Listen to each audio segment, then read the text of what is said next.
Asal-usul kota Banyuwangi pada zaman dahulu di kawasan ujung timur Provinsi Jawa Timur terdapat sebuah kerajaan besar yang diperintah oleh seorang raja yang adil dan bijaksana. Raja tersebut mempunyai seorang putra yang gagah bernama Raden Banterang. Kegemaran Raden Banterang adalah berburu. Pagi hari ini aku akan berburu ke hutan. Siapkan alat berburu, kata Raden Banterang kepada para abdinya. Setelah peralatan berburu siap, Raden Banterang disertai beberapa pengiringnya berangkat ke hutan. Ketika Raden Banterang berjalan sendirian, ia melihat seekor kijang melintas di depannya. Ia segera mengejar kijang itu hingga masuk jauh ke hutan. Ia terpisah dengan para pengiringnya.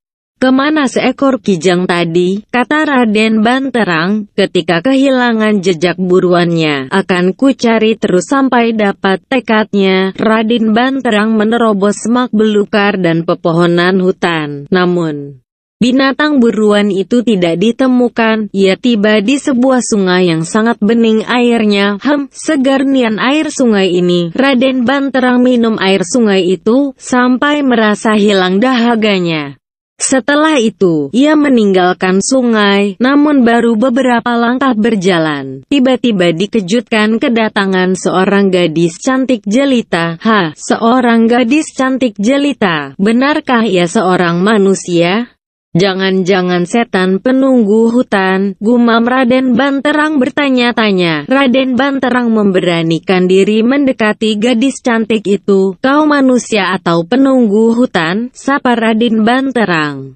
"Saya manusia," jawab gadis itu sambil tersenyum. Raden Banterang pun memperkenalkan dirinya. Gadis cantik itu menyambutnya. "Nama saya Surati, berasal dari kerajaan Klungkung.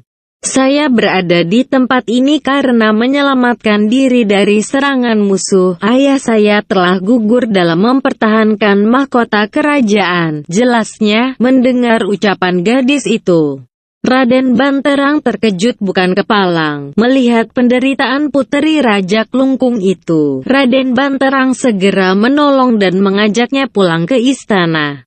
Tak lama kemudian mereka menikah membangun keluarga bahagia. Pada suatu hari, puteri Raja Klungkung berjalan-jalan sendirian keluar istana. "Surati, panggil seorang laki-laki yang berpakaian compang-camping." Setelah mengamati wajah lelaki itu, ia baru sadar bahwa yang berada di depannya adalah kakak kandungnya bernama Rupaksa.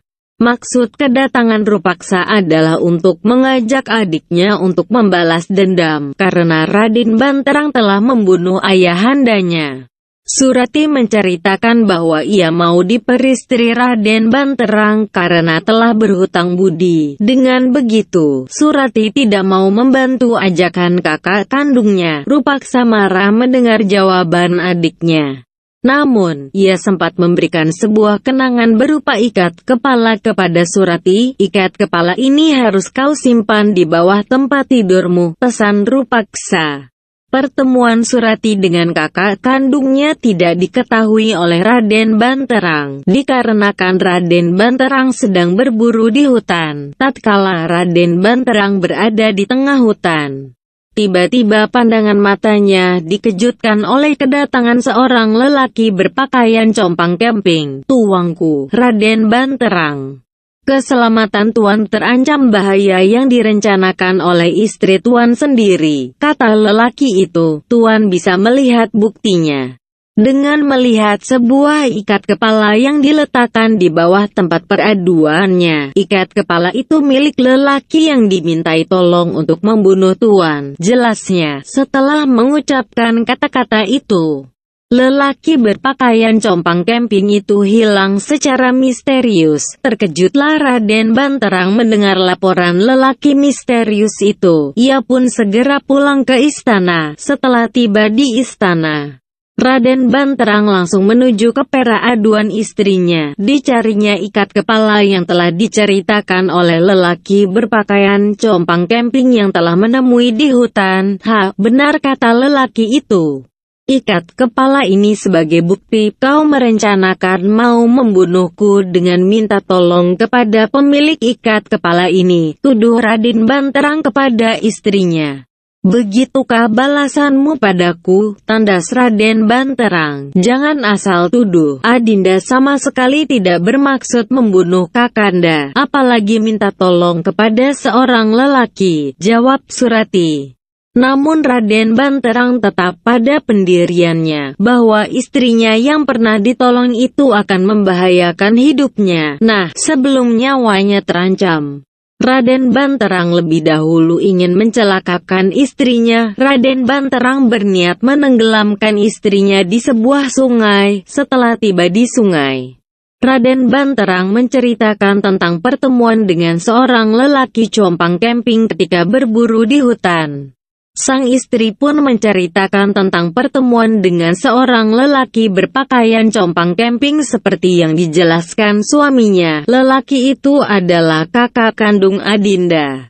Dialah yang memberi sebuah ikat kepala kepada Adinda. Surati menjelaskan kembali agar Raden Banterang luluh hatinya. Namun, Raden Banterang tetap percaya bahwa istrinya akan mencelakakan dirinya.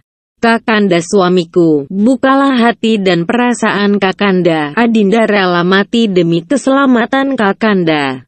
Tapi berilah kesempatan kepada Adinda untuk menceritakan perihal pertemuan Adinda dengan kakak kandung Adinda bernama Rupaksa. Ucap Surati mengingatkan, kakak Adinda lah yang akan membunuh Kakanda.